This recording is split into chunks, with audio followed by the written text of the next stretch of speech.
Ang Ebanghelyo ni Matthew, Kabanata 22. At muling nagsalita si Jesus sa kanila ng isang talinghaga, at nagsabi, ang kaharian ng langit ay katulad sa isang hari na naghanda ng salo-salo sa kasal ng kanyang anak na lalaki. Sinugo niya ang kanyang mga utusan na tawagin ang mga naanyayahan sa salo-salo sa kasal, subalit ayaw nilang pumunta. At muling nagsugo ang hari ng iba pang mga utusan, na nagsabing, sabihin sa mga naanyayahan, tingnan ninyo, naihanda ko na ang aking hapunan. Ang aking mga baka at pinatabang mga batang baka ay nakatay na, at ang lahat ay nakahanda na. Pumunta kayo sa salo-salo sa kasal. Subalit binabaliwala ng mga taong ito ang kanyang paanyaya. Ang iba ay bumalik sa kanilang sariling mga bukirin, ang iba naman ay nagtungo sa mga lugar ng kanilang negosyo. Ang iba naman ay sinunggaban ng mga utusan ng hari, pinahiya at pinatay sila. Subalit nagalit ang hari. Inutusan niya ang kanyang mga sundalo na patayin ang mga mamamatay na iyon, at sunugin ang kanilang lungsod. At sinabi niya sa kanyang mga utusan, ang kasal ay handa na, ngunit ang mga naanyayahan ay hindi karapat-dapat. Kaya pumunta kayo sa mga sangandaan at anyayahan ninyo kung gaano karaming tao ang inyong matatagpuan sa salo-salo sa kasal. At ang mga utusan ay nagtungo sa mga malalaking daan at inipon ang lahat ng mga taong matagpuan nila kapwa mabuti at masama. Kaya't ang bulwagan pangkasalan ay napuno ng mga panauhin. Subalit nang dumating ang hari upang tingnan ang mga panauhin, nakakita siya ng tao na hindi nakasuot ng pangkasal na kasuutan. Sinabi ng hari sa kanya, kaibigan, paano ka nakapasok dito nang walang pangkasal na kasuutan? At walang maisagot ang tao. At sinabi ng hari sa kanyang mga utusan, gapusin ang kamay at paa ng taong ito, at ihagis siya sa kadiliman sa labas, kung saan doon ay may pagtatangis at pagngangalit ng mga ngipin. Sapagkat maraming tao ang tinawag, ngunit kakaunti ang pinili. At umalis ang mga pariso at nagbalak kung papaanong mabitag nila si Jesus sa kanyang sariling salita. At pinadala nila ang kanilang mga alagad sa kanya, kasama ang mga tagasunod ni Herodes. Sinabi nila kay Jesus, Guro, alam namin na ikaw ay makatotohanan, at nagtuturo sa pamamaraan ng Diyos ng may katotohanan. At wala kayong pakialam sa sinasabi ng sinuman, at hindi nagpapakita ng pagtatangi sa mga tao. Kaya sabihin mo sa amin, ano sa palagay mo? Nararapat bang magbayad ng mga buwis kay Cesar o hindi? Subalit nakakaintindi ng kanilang kasamaan si Jesus at nagsabi, bakit ninyo ako sinusubok, kayong mga mapagkunwari? Ipakita ninyo sa akin ang pangbuwis na salapi. Dinala nila ang 1 denaryo sa kanya. At sinabi ni Jesus sa kanila, kaninong mukha at pangalan ang narito? Sinabi nila sa kanya, kay Cesar. At sinabi ni Jesus sa kanila, kung gayon ibigay kay Cesar ang mga bagay na kay Cesar, at sa Diyos ang mga bagay na sa Diyos.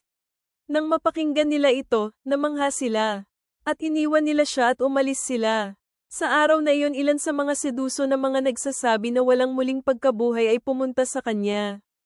Tinanong nila siya, na nagsasabi, Guro, sinabi ni Moises na, kung ang tao ay mamatay, na walang anak, kailangang pakasalan ng kapatid niya ang kanyang asawa at magkaroon ng anak alang-alang sa kanyang kapatid.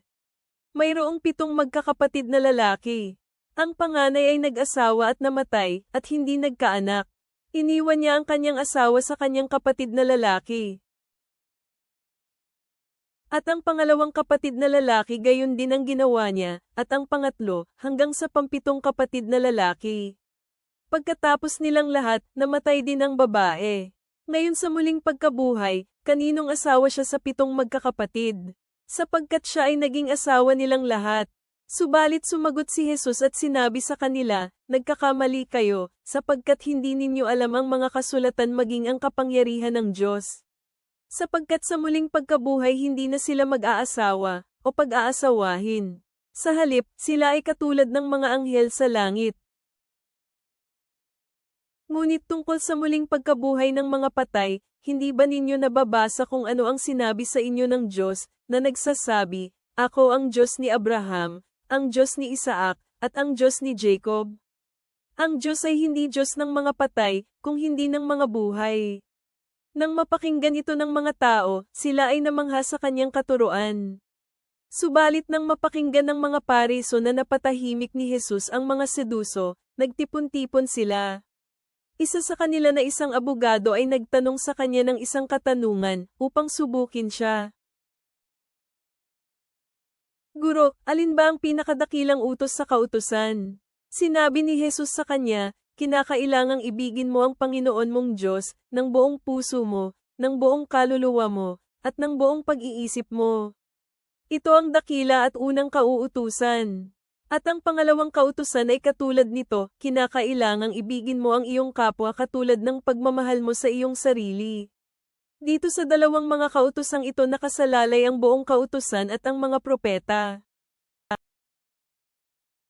Ngayon habang ang mga Pariso ay nagkakatipon pa rin, si Jesus ay nagtanong sa kanila ng katanungan. Sinabi niya, ano ang iniisip ninyo tungkol kay Kristo? Kaninong anak siya? Sinabi nila sa kanya, ang anak ni David. Sinabi ni Jesus sa kanila, papaanong si David sa Espiritu ay tumawag sa kanyang Panginoon, na nagsabi, ang Panginoon ay nagsabi sa aking Panginoon, umupo ka sa dako ng aking kanang kamay, hanggang ang iyong mga kaaway ay maging tangtungan ng iyong mga paa. Kung si David nga ay tinawag niya ang Kristo na Panginoon, paano siya naging anak ni David? Walang kahit isa na makasagot sa kanya ng isang salita, at mula sa araw na iyon walang sino mang sumubok pang magtanong sa kanya. Panginoong puno ng karunungan, nalito mo ang mga nagtangkang magmalaki sa iyo at tinuruan mo kaming ibigay sa Diyos ang nararapat sa Diyos. Tulungan mo kaming parangalan ka sa buong buhay namin. Naway mahayag ang aming pag-ibig sa iyo sa pamamagitan ng aming pagsunod. Ihanda mo kami para sa piging ng kasal ng kordero, sa pamamagitan ni Kristo na aming Panginoon. Amen.